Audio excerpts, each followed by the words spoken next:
Fala em Ação Cast, um espaço para destacar trajetórias, trocar experiências, sempre com um olhar técnico e humano. Aqui a fala é uma ferramenta de transformação. E nesse episódio vamos falar da comunicação na área da saúde. A minha entrevistada, ela viralizou nas redes sociais. Em 3 meses, já alcançou quase 500 mil de seguidores. A minha entrevistada é a doutora Jade Zarista Costa, @doutora.jade. Bem-vinda ao Fala em Ação Cast. Obrigada, Sônia. Eu queria agradecer enormemente o convite. Eu estou muito feliz por estar aqui, por 2 motivos. Primeiro, porque eu admiro muito o teu trabalho, e depois por me dar a oportunidade de falar sobre uma coisa que eu acredito muito, que é a comunicação como forma de cuidado. E nesse sentido, Jade, o que te move pegar um assunto tão complexo como a medicina e transformar numa linguagem acessível? Sinceramente, eu fico muito frustrada quando eu encontro alguém que não seguiu o tratamento correto porque não entendeu o que precisava fazer. E que fique claro que eu nunca culpo o paciente por causa disso. Eu acho que uma das principais barreiras na comunicação médico-paciente é o vocabulário médico. A gente passa anos aprendendo um vocabulário completamente novo e espera que a outra pessoa entenda, mas não é bem assim. Me dá até um exemplo, assim, até se a gente for buscar os vídeos da Jade nas redes sociais, os primeiros que viralizaram era muito sobre isso, né? E continua, né, Jade? Me dá um exemplo, aqui são os primeiros vídeos, né? Me dá um exemplo do que seria, né, esse entendimento, né, pro leigo do termo médico. Sei lá, por exemplo, a gente não chama coceira de coceira, a gente chama de prurido. Formigamento é parestesia. Dor para engolir é odinofagia. São centenas de novos termos que a gente passa 6 anos aprendendo, treinando para falar. E fica muito fácil esquecer que quem tá do outro lado não sabe. E por causa disso, eu acho que sim, o médico tem a obrigação de traduzir para que as outras pessoas consigam entender. E o que seria esse traduzir, né? Traduzir a medicina é desafiador. Eu não falo em nunca simplificar a medicina, porque a medicina ela é uma coisa que é realmente complexa, tá? Tem várias nuances, exceções, detalhes. Eu falo literalmente em traduzir, pegar essas palavras médicas e voltar para um vocabulário que seja o vocabulário da maioria das pessoas. E é realmente difícil explicar algumas coisas, tanto que eu comecei com vídeos ali de 2 minutos, hoje eu tô fazendo vídeo de 6 minutos. E isso não entra em contradição ali nas redes sociais, porque todo mundo espera, às vezes, a fala, pelo menos aí, os grandes gurus aí, que precisa de vídeo curto, né? Precisa ser bastante conciso, bastante objetivo para viralizar. Na tua fórmula, tu tens visto o contrário. Mais ou menos porque eu não enrolo nos meus vídeos, mas é que é realmente muita informação e parece que as pessoas querem saber o assunto completo. Talvez elas tenham cansado de ver vídeos minúsculos que tem só uma parte do assunto. É aí que entra, Jade, quando o entendimento de que cada um tem seu estilo e dependendo se o conteúdo é bom, entrega, as pessoas respondem. As pessoas continuam acompanhando com vídeo de 6 minutos, então acho que elas estão gostando. Estou testando novos formatos, né, até para, enfim, agradar mais pessoas, mas a princípio vou sim manter os vídeos mais longos também, porque, de novo, a medicina é muito complexa, e embora eu tente traduzir, eu não consigo explicar tudo em 1 minuto.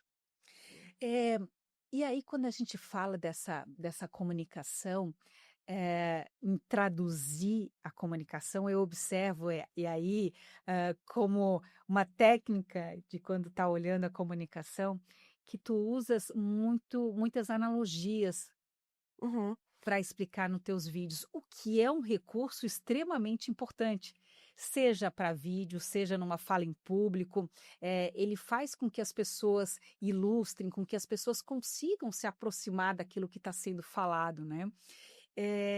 E tu utiliza bastante isso, né? Eu uso, e foi meio que sem querer, eu é natural para mim tentar inventar outras formas de dizer a mesma coisa até eu ter certeza que alguém entendeu. Foi uma coisa que deu certo e aí eu continuei fazendo. Somadas analogias, gravar vídeo foi fácil logo de primeira? Depende exatamente o que tu pergunta com gravar vídeo. Ah, faz muito tempo que a desinformação me incomoda. Tanto aquela que a pessoa não sabe, porque ninguém nunca explicou, quanto aquela que é proposital, que alguém passa uma desinformação de forma deliberada para ter algum ganho, vender algum curso, algum suplemento milagroso, enfim. Mas eu nunca me vi fazendo vídeos para esclarecer isso. Isso foi difícil, isso demorou muito tempo. Mas aí, a partir do momento em que eu decidi fazer, a parte de gravar em si foi tranquila. E não me entenda mal, eu sou muito tímida. Então, muito, muito tímida mesmo. Falar em público é um pesadelo para mim. Mas quando eu gravo vídeo pro Instagram, eu me tranco no meu consultório, é eu e a câmera e é fácil fingir que eu tô falando comigo mesma. Então a parte de gravar é super tranquila. Então, criar esse vídeo, né, criar o vídeo para o Instagram, ele fez com que a motivação fosse maior do que qualquer receio, enfim, medo de se expor, de gravar. Depois do momento que o vídeo já tá gravado, já tá postado, eu não me importo muito com muitas pessoas assistindo ele, porque eu confio na informação que eu tô passando.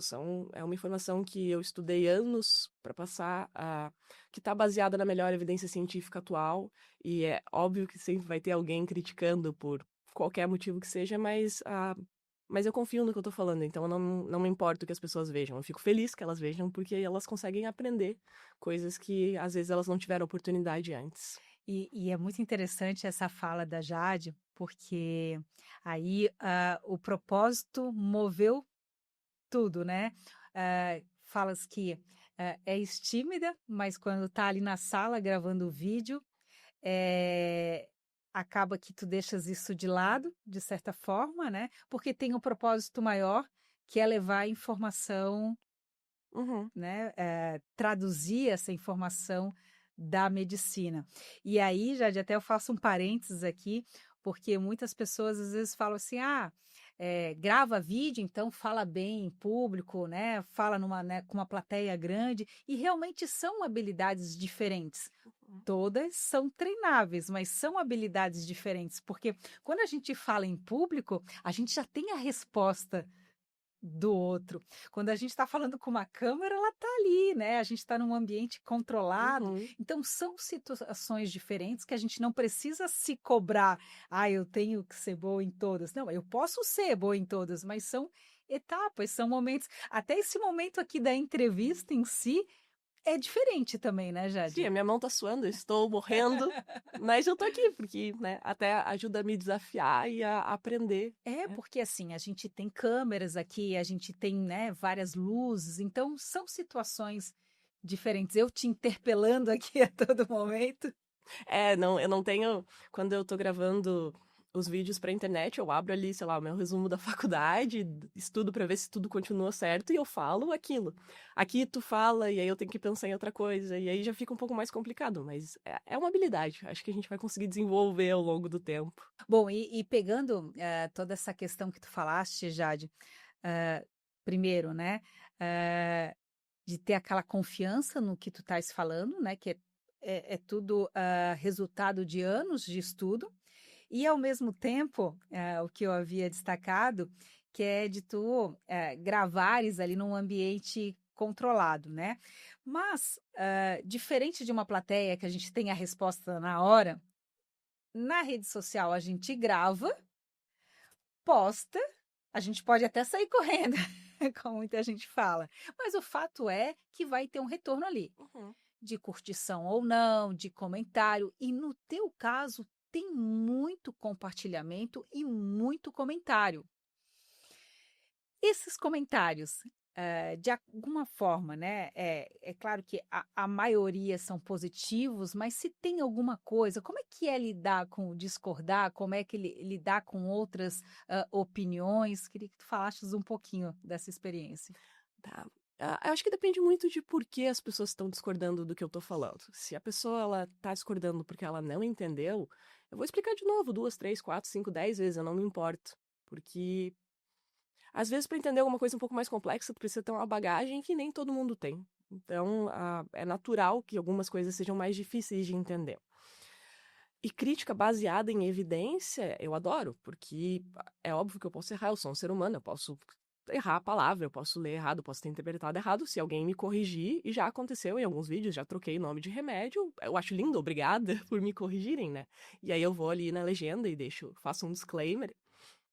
Mas quando a crítica vem porque são pessoas que estão tentando ganhar alguma vantagem em a população em geral não ter a informação correta, aí eu fico irritada. Mas não tem muito o que fazer, faz parte. Eu vou rebater ali, vou deixar o meu comentário para que todo mundo veja por que eu discordo daquele tipo de crítica, né? Mas não tem muito o que fazer. Uma vez que a gente vai para a internet, a gente está aberto a receber todo tipo de crítica. Só que, de novo, o que eu falo não é a minha opinião. O que eu falo nos vídeos é baseado na melhor evidência científica possível. Então, eu tenho tranquilidade para não me preocupar muito com quem está sendo o contrário. Bom, tem comentários, tem compartilhamentos, tem likes, muitos likes. Aí eu quero voltar um pouquinho na Jade de 3 meses atrás. Como é que foi receber tudo isso, né? Eh, de uma hora para outra veio um monte de like, Brasil inteiro. Assim, Como é que tu sincera, te sentistes? foi muito esquisito. Eu não tava esperando. Eu tinha metas, porque, né, eu sou uma pessoa que eu gosto de organizar direitinho e eu não queria fazer vídeo pra ninguém assistir. Mas a minha meta era em um ano ter 10 mil seguidores. E, e era ali que eu tava mirando. E eu não tenho treinamento para Instagram, tanto que né, meus vídeos não seguem o roteiro normal, ou a quantidade de tempo normal. E eu estava disposta a aprender na tentativa e erro, estava disposta a a ter uma curva de aprendizado. E aí, um mês depois de eu criar o Instagram, eu fui dormir com 1.000 seguidores, o que eu já estava muito feliz, e acordei com 50 mil. Então, foi muito esquisito. É até engraçado que, acho que uma semana anterior, eu viralizei no Dia das Mães, e na Páscoa eu tinha postado uma coisa, e o celular do meu namorado deu um erro e mostrou pra ele o meu vídeo com a quantidade de likes do Floripa Mil Grau. Que é uma página enorme. Então ele, Jade, tu viralizou? Eu olhei, não. E eu, de fato, não tinha. Fui conferir no meu celular e não tinha. Então, quando aconteceu de verdade, eu achei que tinha sido outro erro. Mas aí no meu celular também tava mostrando e eu fiquei, gente... E não parou, né? Em menos de uma semana bateu 200 mil. Agora a gente tá com quase 500 mil. E foi muito louco, assim, eu precisei de um tempinho, surtei um pouquinho, precisei de um tempinho pra me readequar e entender que agora tinha muito mais gente olhando, mas eu percebi que eu não precisava falar pra 500 mil pessoas, eu precisava só continuar fazendo o que eu já tava fazendo, que era gravar no meu escritório, no meu consultório, pra, né, quem quisesse ouvir. Até eu queria voltar um pouquinho antes no raciocínio, Jade, para te perguntar, para quem que você fala? Eu falo, os meus vídeos são para profissionais não médicos, profissionais que não são da saúde, que querem aprender mais sobre a própria saúde. São para essas pessoas que eu falo. Porque se eu quisesse falar com médicos, meu vocabulário tinha que ser diferente, né? E não é o caso. Eu realmente quero falar com as pessoas normais. Essa tua resposta, ela é muito, muito importante para muitas pessoas que nos observam, que nos assistem hoje, Jade, porque toda fala, né, não sei se tu tinha conscientemente pensado sobre isso, mas toda fala a gente precisa saber quem vai ser o receptor. Uhum. Para quem que eu estou produzindo aquele conteúdo? Para quem que eu estou falando? E isso tem tudo a ver com a estrutura do que a gente vai conversar, até mesmo se a gente vai conseguir ser conciso, né, objetivo naquele discurso. Se eu sei para quem eu estou falando, eu sei que palavras que eu vou usar, eu sei até onde eu vou, eu sei que de que forma que eu vou entregar aquele conteúdo. E é comum a gente observar que muitas pessoas não param para fazer essa pergunta, Uhum. seja para gravar um vídeo, seja para fazer uma fala em público. Eu queria fazer mais um ponto aqui da tua fala, Jade. Eh, Nessa produção de conteúdo, lá no início, parece que é muito longe, né, mas não é. Tu te preocupastes em ter um celular mais caro possível, a parte técnica mais cara possível, como às vezes, muitas vezes, né, a gente ouve as pessoas usando como desculpa para não iniciar a produção de conteúdo, porque: "Ah, eu não tenho o melhor telefone"? Não, meu celular é um celular que eu acho bom, mas é um celular de R$ 800 que eu já tinha, não comprei um celular novo para gravar. Ele grava bem o suficiente, né, dá pra ver meu rosto, e era isso. Hã, no começo eu gravava sem microfone, aí eu também comprei um microfone de R$ 80, porque, não ia investir um monte de dinheiro num negócio que eu nem sabia se ia dar certo. Então, eu realmente acho que não é necessário. É claro que dá um up no vídeo quando você consegue ter as ferramentas corretas, mas não acho que é por isso que as pessoas estavam assistindo os meus vídeos ou continuam assistindo hoje, é pela informação que eu passo mesmo. E até mesmo nessa consciência, né, de saber quem é o receptor da mensagem, né, tu usastes, e usas um outro recurso que é muito interessante na comunicação, que é o uso de bordões, né. A gente tem aí de vários nomes aí da televisão conhecidos, e o teu é óbvio para quem. E ele traduz muito bem o que tu queres passar, né. Aham. É porque na minha humilde opinião, na minha experiência, eu descobri que o óbvio precisa ser dito. As pessoas falam isso, mas não necessariamente elas vivem isso. E a gente tem que lembrar que o óbvio quase nunca é óbvio para quem não vive aquele tipo de situação todos os dias. E o médico passa 6 anos na faculdade, faz especialização, faz residência, e ele tá sempre mergulhado naquele universo, daquelas doenças, daqueles sintomas, enfim, daquele tipo de comunicação, mas o paciente não. E eu vejo muitas situações, eu vejo médicos tentando se comunicar com pacientes e eu tenho vontade de rir, porque dá pra ver que o paciente não tá entendendo nada e, ao mesmo tempo, também dá vontade de chorar. Isso que me frustra. Então, né, é um dos motivos que Eu até agora, enquanto tu respondias, Jade, eu estava lembrando daquele teu vídeo do anticoncepcional. Uhum. Conta um pouquinho pro pessoal, depois a gente deixa o link na descrição, que esse traduz bem, né. Qual deles? O do filtro de barro? Esse, é bem esse. Esse era uma família, e agora, não vou me lembrar direito, porque é um detalhe que a gente vai conversar depois. Todas as minhas histórias são baseadas em histórias reais, mas eu troco algumas coisinhas para manter o paciente de verdade em sigilo, né? Mas enfim, era uma família de 3, 4 mulheres e elas foram no médico, né? Eu não fui a primeira médica que atendeu elas. E elas foram procurar orientação, porque elas não queriam engravidar. Era, sei lá, a mãe, a tia e 2 filhas. E aí elas apareceram lá, foram na unidade básica de saúde, pegaram um anticoncepcional, foram ensinadas a usar. E 2 meses depois apareceu 2 delas grávidas no postinho.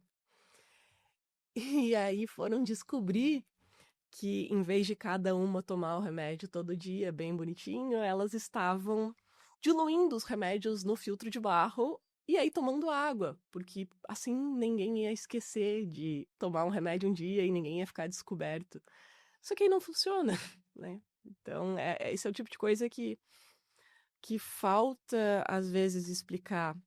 Eu recebi mensagem, inclusive, recentemente, de um senhor que foi orientado a tomar 3 comprimidos por dia, a cada 8 horas, e ele veio me perguntar, Jade, posso tomar os 3 juntos, uma vez por dia? E não pode, não funciona. Então, são coisas que são óbvias para quem é da saúde, mas que têm que ser explicadas, porque às vezes as pessoas realmente não sabem. E aí, então, esse bordão, ele serve com o intuito de fato, chamar atenção para aquilo que tu trazes, né, que é uma informação óbvia, né, que precisa ser dita, mas ao mesmo tempo ele te fortalece, enquanto marca, Uhum. enquanto profissional que está levando, uma informação, que está traduzindo uma informação médica, né. A gente pode lembrar, por exemplo, a Ana Maria Braga falando: "Fala menino", né, cara, né. Então assim, são tudo, exemplos de bordões, que são, interessantes, né, quando verdadeiros, enfim, quando fazem parte, né, da nossa trajetória ali, do que a gente quer passar, para reforçar é um reforço de linguagem, né, Jade? Sim, eu acho muito engraçado que a frase ensina nasceu a porque meu pai é advogado, minha mãe é advogado, e advogado é outro profissional que tem lá o seu próprio universo de palavras diferentes, e eles vivem conversando em juridiquês em casa, tipo, desde que eu era criança, e eu queria entender o que que eles estavam falando. Então eu sempre perguntei, assim, sempre quando eu não entendia alguma coisa, que era muitas vezes, eu perguntava: "Tá, que é isso?". E meu pai sempre dizia: "Isso é óbvio". E eu sempre respondia: "Óbvio pra quem?". Então: "Oi, pai", né, eu viralizei dizendo que o óbvio tem que ser dito. E isso é uma das coisas que eu acho mais engraçada, assim, que é uma frase que vem comigo desde criancinha e que eu fui aprendendo que ela é cada vez mais real. Bom, papo muito bom, que o quanto é interessante traduzir, aproximar a linguagem do, né, do emissor, no caso aqui a gente está falando, né, da população leiga, mas o fato é, que é bastante complexo a gente traduzir essa linguagem quando a gente olha para os nossos pares. E aí eu queria um pouco que tu falasse dessa experiência, até porque se a gente tem outros médicos nos assistindo, ou de outras profissões aí, né, advogados, enfim, que sabem que é uma questão tênue, muitas vezes, a gente falar para o leigo e sabendo que o nosso coleguinha está assistindo, né? Eh, Isso perde um pouco a força, essa fala, Jade? Hã, as pessoas costumam dizer, às vezes, que tem um preconceito, né, que na saúde, que quando você simplifica, você tá, sei lá, diminuindo a ciência, e eu penso exatamente o contrário. Eu acho que falar simples permite que as pessoas acessem a ciência, acessem a própria saúde, e isso na verdade aumenta a influência dela, né? Não importa, não adianta os cientistas ficarem lá no topo da torre do castelinho deles intocáveis, porque aí a ciência ela vai se desenvolver afastada do resto da população. E esse afastamento cria uma lacuna muito perigosa, porque as pessoas elas são naturalmente curiosas, elas querem saber o que está acontecendo com elas, por que que elas ficaram doentes, por que que ela precisa tomar um remédio. E se o profissional qualificado, se o médico, se aquela pessoa que tem a evidência científica não esclarecer, outra pessoa vai. E essa outra pessoa não necessariamente vai estar comprometida em passar a melhor informação possível, né? Eu tenho uma luta, uma birra muito grande com os picaretas da internet, porque eles prejudicam pessoas para tentar, né, ganhar alguma vantagem de alguma forma. E eu acho que um dos motivos para eles ganharem tanto espaço é porque falta profissional qualificado falando numa linguagem que as pessoas entendem. Porque, né, os conhecimentos precisam chegar nas pessoas. E esse é um ponto já de que eu entendo como extremamente importante e hoje eu poderia dizer que é a minha grande missão enquanto comunicadora, que fazer com que pessoas se posicionem, né? Porque é claro que alguns vão falar, ah, mas é para aparecer, é para ganhar dinheiro, é para. A minha essência do posicionamento é para levar a informação e ocupar um lugar de fala ali. Porque se a gente não ocupa, outro ocupa que talvez não tenha conhecimento, nem informação, nem e está ali disseminando aquela informação na rede social. E aí meu filho, Uhum. que está acessando essa rede social, ele não está tendo, ele não está encontrando outras vozes, diferentes vozes, só de quem tem coragem ou de que não tem receio de se manifestar ali, de se posicionar. A gente vive um momento muito louco hoje, porque a gente nunca teve tanto acesso à informação e nunca foi tão difícil saber qual é a informação de verdade. Então, eu realmente acho que Quem se compromete a passar uma informação que foi estudada, que foi validada, tem que passar esse conhecimento para frente. Bom, e nessa questão do posicionamento, se a gente for analisar os números, lá fora, por exemplo, médicos, né, no exterior, nos Estados Unidos, são grandes comunicadores. Tem muita gente vivendo disso, né? Primeiro, tu te consideras uma médica influencer? Eu confesso que eu ainda tenho um pouquinho de preconceito com o termo, mas no final das contas eu acho que sim, porque ah, ser influencer nunca foi meu objetivo. Eu nunca comecei a gravar porque eu queria viralizar, ou enfim, eu queria viver de internet. Mas eu percebi que de fato, sim, eu estou começando a influenciar pessoas e eu fico muito feliz com isso. Quando eu recebo uma mensagem dizendo, bah, eu fazia isso daqui errado e agora que tu me falou, eu vou fazer certo. Eu recebo várias mensagens assim e eu fico muito feliz. Ou então, voltei a fazer exercício físico por causa de ti. Nossa, isso me enche de orgulho. E né, isso não deixa de ser uma forma de influência. Meu objetivo nunca foi ser uma influenciadora, meu objetivo era ensinar, era passar a informação, deixar ela mais acessível. Mas eu acabei, sim, né, me tornando uma influenciadora, mas eu ainda acho que eu ainda sou mais médica do que influenciadora. A internet é como se fosse uma ferramenta maravilhosa que me permite falar com muitas pessoas ao mesmo tempo, me permite transmitir. Acredito que com a internet eu já falei com muito mais pessoas do que eu falaria no consultório na minha vida toda. Então, acho que isso que eu acho que é magnífico. E eventualmente eu vou acabar migrando, né, pra essa área de influencer, mas. Enfim, tem muito preconceito, mas tem muita coisa boa que pode ser tirado daí, né? Eu acho que muita gente tá aprendendo bastante e isso é maravilhoso. E essa questão de influencer, enfim, de se posicionar, de se comunicar, a gente viu que é uma ideia, né, que tu traz aí de levar essa informação, né? Ah, mas voltando à tua época de estudo, a faculdade, ela ensina essa comunicação? Ela te dá ferramentas para isso? Então, não. Assim, ferramentas. Ela me deu toda a bagagem teórica que eu precisava, mas eu não tive aulas de comunicação, eu não fui ensinada a me comunicar com pacientes, inclusive muito pelo contrário, no sentido de a faculdade ela vai ensinar a farmacologia, a fisiologia, o diagnóstico, vai te transformar numa máquina de agir como médico, mas a gente aprende a passar casos clínicos para os outros médicos, então a gente tem aula de como ser super sucinto, como usar as palavras médicas corretas, mas para falar com o paciente, não, eles não ensinam, e inclusive um aluno atento, ele percebe que se você falar med case com a maioria dos pacientes, eles não vão entender toda a informação que tu quer passar. Mas a gente, na faculdade, é cobrado para falar como médico.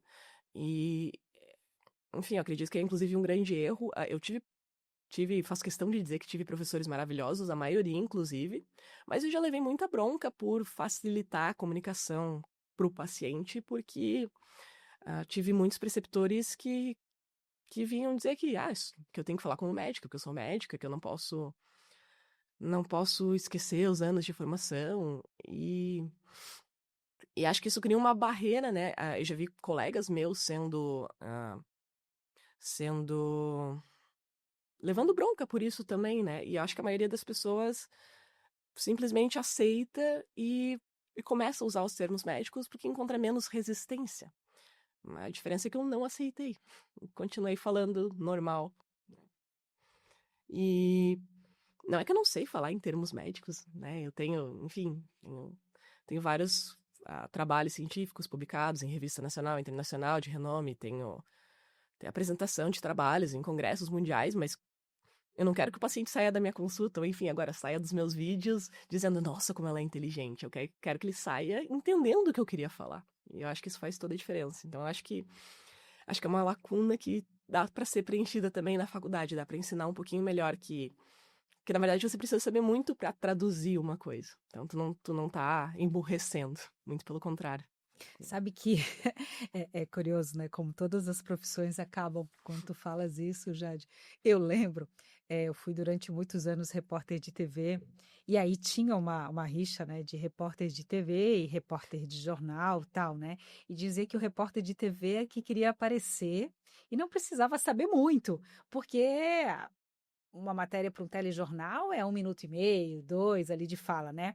Mas é justamente isso, e é isso que eu passo também nos treinamentos, que assim, para tu conseguires ser conciso com qualidade, precisas necessariamente saber bastante do assunto, porque daí tu consegue traduzir, tu consegue explicar. Porque como é que tu vai resumir, né, um assunto complexo em 1 minuto e meio, 2 minutos, se tu não sabe ele? É muito difícil. É engraçado até, porque o vídeo vai ter ali, né? Entre 1 minuto e 6, vamos colocar.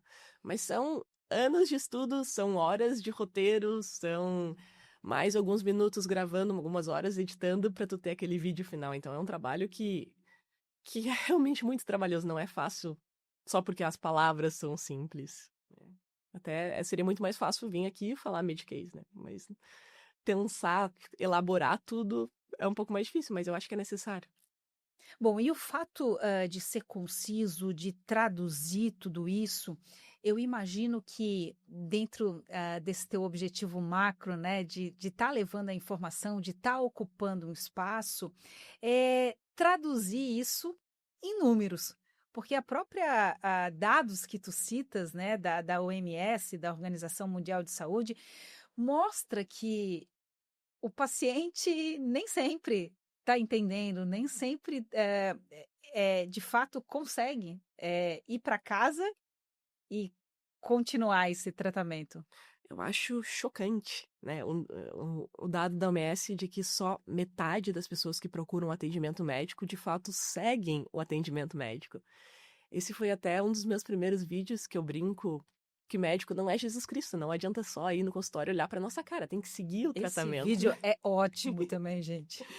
E óbvio que a culpa nem sempre é do médico, mas é sim uma grande parcela do motivo para os pacientes não seguirem é porque eles ou não entenderam, tipo, exatamente o que o médico falou, no sentido de como tinha que tomar o comprimido, enfim, ou eles não entenderam por que ele tinha que fazer isso. E as pessoas, elas não querem mais seguir ordens sem entender o motivo. Hoje a gente tem muita informação disponível, tem o Google, tem o ChatGPT, e se você não explicar, a pessoa vai procurar no Google e às vezes o Google vai dizer que não precisa e ela não vai tomar.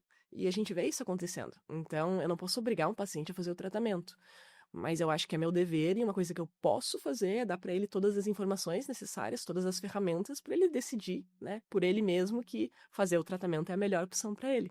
Então, acho que falta um pouquinho disso, né, dos médicos talvez descer um pouquinho do pedestal e explicar e convencer o paciente. Bom, e nessa questão do paciente então, né, para que se produza conteúdo, se fale, enfim, que ele possa entender, né. Eu imagino que tem uma linha tênue aí, né, para não expor esse cliente, esse paciente no caso, né. Como é que é essa visão, Jade? Hã, é realmente complicado, mas, na medicina a gente aprende compartilhando casos clínicos. A gente conta historinha um para o outro o tempo todo, porque o paciente de um médico, quase sempre se repete, né, os problemas eles são finitos de modo geral. Então, a gente usa muito na medicina a história de contar o milagre sem contar o santo. Então, a gente pode compartilhar as histórias desde que o paciente não seja identificado. Então, todas as histórias que eu conto nos meus vídeos, elas são verdadeiras, mas elas têm detalhes trocados, porque o paciente original nunca seja identificado. Sexo, idade, doença de base. Mas o engraçado é que eu já atendi tantas pessoas que se encaixam naquele roteiro que pode ter uns, sei lá, 10, 15 pacientes que vai dizer, não, ela tá falando de mim. E tem outras centenas de pessoas que estão assistindo e a história também se refere a elas. Então, essa é uma das vantagens, mas essa é a linha que eu traço e a linha que o Código de Ética Médica traça. O paciente original nunca pode ser identificado, mas a história ela pode sim ser compartilhada, porque a gente aprende muito mais pelo exemplo do que por uma lista de tópicos, né? Então, é uma forma de garantir que a gente vai aprender e que a informação vai ser absorvida, né? Outro recurso poderoso de comunicação aí, que é esses exemplos. Realmente, a gente traçar um monte de tópicos, seja na profissão que a gente for, na hora de falar, ele não conecta tanto quanto quando a gente traz exemplos, né? Mas aí, no teu caso, na tua produção de conteúdo, Jade, em alguns pontos, tem humor Uhum, também, né? uhum. E aí, como é que ele entra esse humor, assim? Já tivesse algum receio de usá-lo? Como é que é isso? A gente precisa ter muito cuidado, porque a ideia nunca é expor o paciente por expor. Eu não tô tentando humilhar, muito pelo contrário. Então, por exemplo, num atendimento médico, às vezes eu escuto coisas muito engraçadas, mas eu não posso rir, porque eu não posso deixar a pessoa desconfortável por não saber, né? Mas muitas vezes, depois que eu explico, o próprio paciente cai na gargalhada e aí a gente fica rindo minutos no consultório porque é engraçado, né? Então é uma linha tênue, mas a gente vai manejando, assim. O humor, memórias gravadas com humor, elas gravam mais forte do que memórias sem nenhum tipo de humor, né? Tanto positivo quanto negativo. Então, é um recurso bom pra gente ter nos vídeos, porque ajuda as pessoas a lembrar também, né? Então, é uma coisa que eu tento colocar. Dizem que eu sou naturalmente engraçada, meio sem querer, mas sempre com esse cuidado, né? De não expor, não ridicularizar o paciente. Nunca é essa a intenção. Bom, então, a gente chegou aqui ao ponto, né, de falar que tu consegues trazer esse humor, enfim, é um entendimento teu, nato teu, né, essa leveza, esse humor, mas também de forma consciente trazer isso para os vídeos, trazer isso para tuas falas. Bom, a gente percebe, Jade, que é uma comunicação bastante rebuscada e há um entendimento da comunicação de forma bastante profunda. Mas aí voltando lá, a gente já citou aqui em algum momento que tu preferes gravar o vídeo em ambientes fechados, que na essência tu é uma pessoa tímida, né? E aí a gente mexe com muitas pessoas que estão nos assistindo agora, nos ouvindo, que é bem essa trava às vezes para gravar, para falar em público. Como é que era a Jade na infância? Acho que não era um recurso tanto de vídeo que se usava, né, mas de alguma forma tu já circulava por alguns ambientes de exposição? Né? De forma alguma, eu era um desastre. Tá? Eu digo que eu era patologicamente tímida, né? Patológico é uma coisa de doente mesmo, de não correto, porque era um terror pra mim. Eu não conseguia apresentar trabalho na frente da turma. Eu chorava, eu saía correndo, a garganta travava, eu não conseguia falar. E não é quando eu era pequenininha, é até o terceirão. E eu não sei exatamente quando isso mudou, quando a chave virou, mas aí eu começou a ficar um pouquinho menos difícil, né? Mas eu até acho muito importante a gente falar sobre isso, porque até tu chegou a citar antes, a comunicação é uma habilidade, né? E sendo uma habilidade, ela pode ser treinada. E eu tenho isso muito claro pra mim porque eu aprendi a me comunicar, eu não sabia. E não foi sem esforço. Então, por isso que eu acho que as pessoas, quando elas dizem, não, mas eu não consigo, consegue. E aí, em outras falas, eu lembro, tu és uma pessoa que então nessa infância, lestes muito, né? Uhum. Lê bastante, né? Uhum. Até por conta da timidez, eu tinha muita dificuldade em fazer amigos, né? Então eu passava muito do meu tempo da escola sozinha mesmo. E aí eu comecei a ler para me divertir, né? Enquanto os coleguinhas estavam lá brincando, eu tava lendo e nossa, eu li horrores, livros de fantasia mesmo, Harry Potter, Percy Jackson, enfim. E vivi muitas aventuras. A literatura, ela é uma parte, sei lá, enorme de mim, assim. Talvez tão grande quanto ser médica, eu sou uma leitora, assim. E aí a gente vai chegar numa outra faceta da Jade, que é a literatura, porque ela é autora de livros. Mas eu só queria fazer um parênteses antes, de que tudo, se conecta, né. Quando a gente vê essa Jade, desenvolta e, conseguindo estruturar todo esse roteiro para gravar vídeos, para, né, falar em frente à câmera, a gente vê que são vários tijolinhos aí necessários para que, essa comunicação vire dom, né, como muita gente fala, quando na verdade são as palavras que a Jade usou, né, que ela é treinável, né, que é uma habilidade para a gente estar construindo. Quando ela fala dessa leitura, a gente fala de repertório. E repertório é vocabulário, é fluência de fala. Então, toda vez que tu vai produzir um conteúdo, tu tem toda uma gama de palavras, de verbos, onde tu pode conectar, onde tu podes, de alguma forma, deixar mais gostoso para as pessoas ouvirem, que conecte mais. Então, tu tem uma bagagem ali, né? Então, nada é por acaso, né? Sim, Então, isso te ajudou nessa a construção. leitura me trouxe muito vocabulário. Até quando eu era criancinha, eu adorava empregar palavras novas que eu tinha acabado de aprender nas falas. E muitas vezes eu falava errado e aí eu era zoada pelos meus pais por semanas, mas eu continuava fazendo porque eu gostava.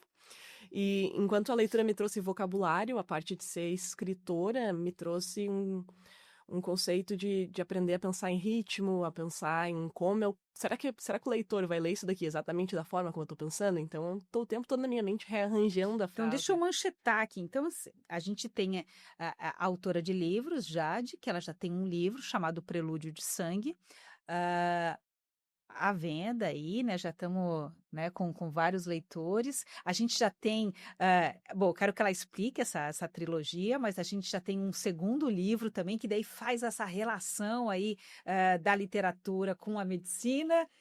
Enfim, é um outro mundo já de ser, né? É um outro universo. Tudo tá meio conectado, né? Mas tem a Jade médica e tem a Jade leitora, né? A escritora agora. Ano passado eu lancei minha primeira fantasia, né? Que é Prelúdio de Sangue, que tu citou. Que na verdade ela tá indo muito bem. Tem bastante gente lendo e gostando e... Enfim, foi uma surpresa pra mim, porque eu nunca escrevi para publicar. Eu escrevi porque eu gostava de escrever. E aí essa é uma outra história bem comprida, mas resumindo, ela tá indo muito bem. E a Prelúdio de Sangue é o primeiro livro de uma trilogia. O segundo eu já terminei de escrever, se chama Herdeira do Caos, e agora tá em processo de edição.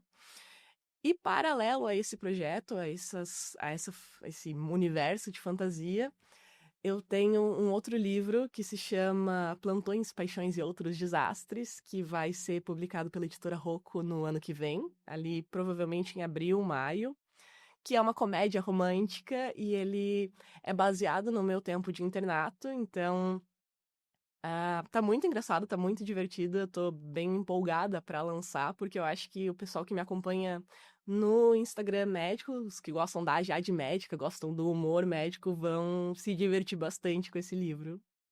Nós também, então vamos aguardar e já ir pesquisando sobre essa literatura da Jade. E agora, então, para a gente estar se encaminhando para o encerramento da nossa entrevista, vocês viram que conteúdo tem bastante, né? Eu quero te fazer um desafio, já que toda hora temos bastante conteúdos aí de dúvidas, né, nas tuas redes sociais. Se fosse, então, para produzir um roteiro, uma fala aqui, Jade, de uma dúvida comum, tá? Por que agora a gente está gravando aqui no período de inverno, então tem bastante gente gripada, por que a gente não usa antibiótico para tratar a gripe? Ok, essa é uma boa pergunta. Vamos lá. Primeira informação importante: a gripe ela é causada por um vírus. Ela não é porque tu dormiu com o cabelo molhado, ela não é porque tu saiu no frio, ela é causada por um vírus, que é um micro-organismo, um bichinho, e você precisa pegar esse bichinho de outra pessoa. Então, você tem que ter entrado em contato com uma pessoa contaminada e ela vai te passar o vírus por meio de gotículas de saliva, e enfim. O antibiótico é feito para matar bactérias, que é outro bichinho. Tá? É como se fosse uma barata e um rato, tá? Tu não pode matar ratos com venenos de barata, não funciona, tá? E é a mesma ideia de tu tentar tratar a gripe com um antibiótico. A gripe, a gente trata com hidratação, repouso e, em certos casos lá, idosos, não sei o que, tem um antiviral específico, mas a gente quase nunca usa. A maioria das pessoas, elas têm que só fazer repouso mesmo, tá? Ah, mas já disse, um antibiótico um pouquinho não vai fazer mal. Vai, tá? Vou te explicar por quê. Porque o nosso corpo ele tem trilhões de bactérias, bactérias boas. E quando você toma antibiótico sem necessidade, você tá matando uma boa parte dessas bactérias e vai causar o que a gente chama de desbiose, que vai desorganizar o teu corpo. Então, a gente não quer matar as bactérias boas sem necessidade. Esse é um dos motivos.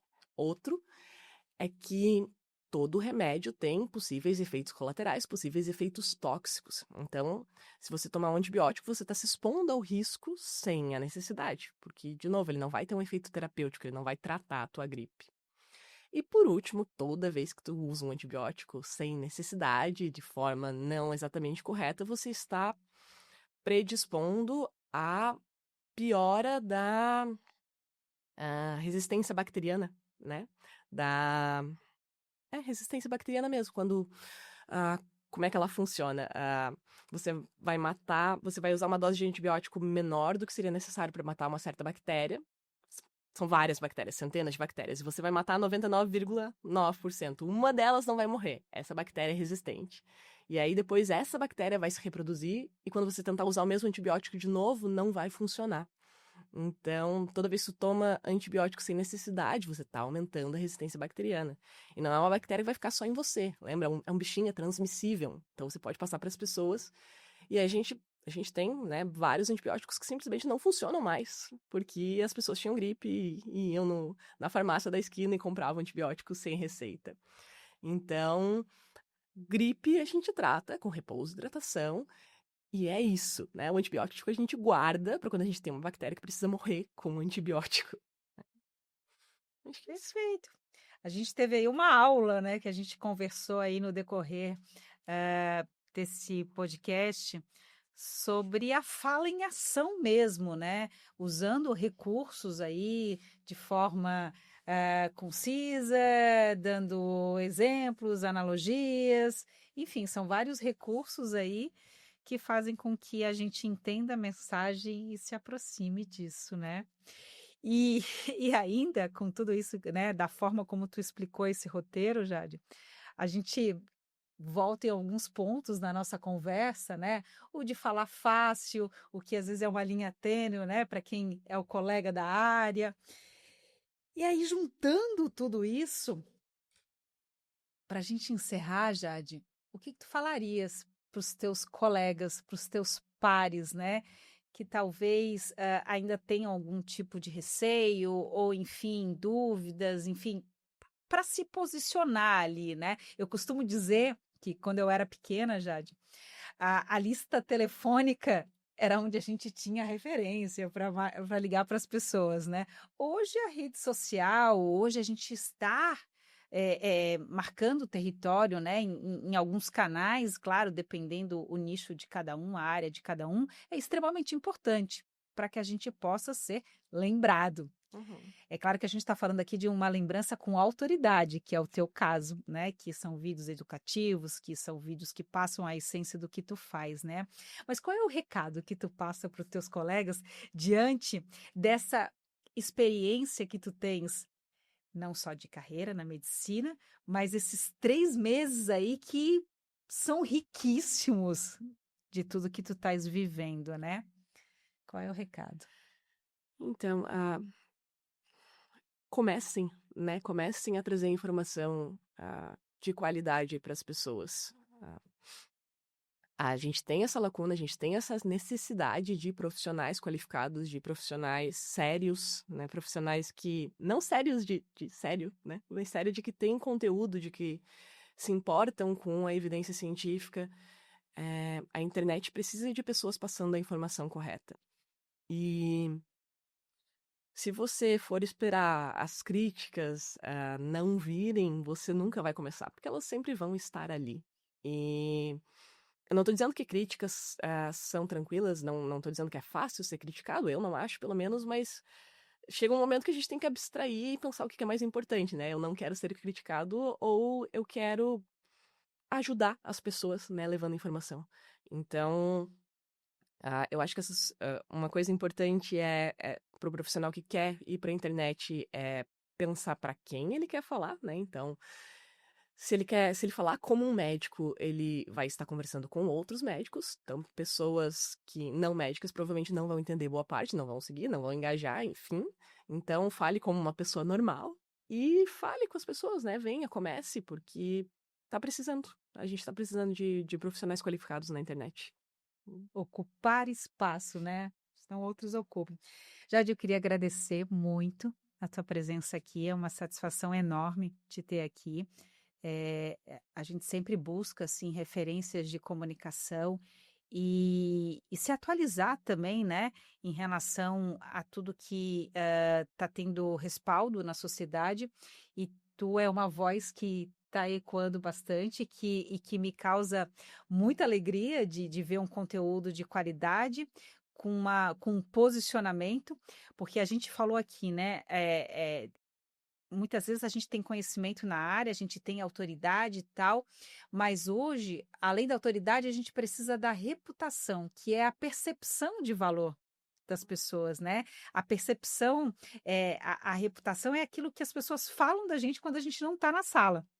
Então a gente precisa se posicionar, a gente precisa passar uma informação para que as pessoas saibam o que a gente faz, como faz, e ao mesmo tempo ainda contribuir com a sociedade, que é o que tu estás fazendo. Obrigada pela participação. Obrigada, Sônia. Eu queria agradecer muito a oportunidade, tá? Eu admiro muito o trabalho que tu tá fazendo aqui e acho que independente da profissão, toda pessoa que aprende a se comunicar, ela consegue gerar um impacto melhor no mundo. Então, no meu caso, comunicar é uma forma de cuidar. Então, eu acho que é muito importante e foi um prazer, né, participar dessa conversa e compartilhar um pouco do que eu acredito e do que eu acho que vale a pena. Obrigada, então, Jade. @doutora.jade. Falamos aqui de comunicação na área da saúde. Um episódio do Fala em Ação Cast. Eu espero que você tenha gostado. Quero agradecer a sua audiência e o convite para você sempre acompanhar os nossos episódios, porque aqui a fala entra em ação. São histórias, né, trajetórias de pessoas na área da comunicação, pessoas que têm habilidades como a Jade, porque a gente quer destacar a importância da fala. Muito obrigada pela audiência e até o próximo episódio.